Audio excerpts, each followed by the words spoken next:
La verità manipolata, il senso di giustizia. Aveva 15 anni Filippo Barbaro, nipote di Jole Tassitani, quando decise di ripercorrere da studente del liceo Giorgione di Castelfranco i dolorosi interrogativi a cui la sua famiglia non ha ancora potuto dare una risposta per svolgere un compito di filosofia sulla settima lettera di Platone, la ricerca della verità assoluta a cui non si è ancora arrivati sebbene siano trascorsi 12 anni dal rapimento di Jole. Era il 12 dicembre del 2007, la vigilia di Natale. La 42enne figlia del notaio Luigi Tassitani venne trovata morta, fatta a pezzi dal falegname Michele Fusaro.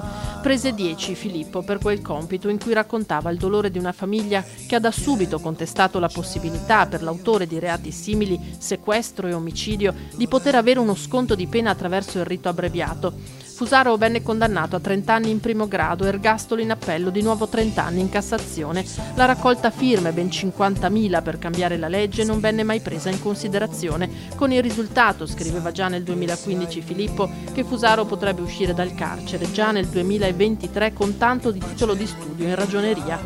È stata la zia Luisa a postare su Facebook per la prima volta il lavoro del nipote. Lo pubblichiamo perché 3 anni fa Filippo non se la sentì di farlo, scrive Luisa, nonostante il suggerimento del professore di filosofia di renderlo pubblico. Un compito così non poteva rimanere seppellito nell'iPad o tra 4 mura di un'aula di liceo.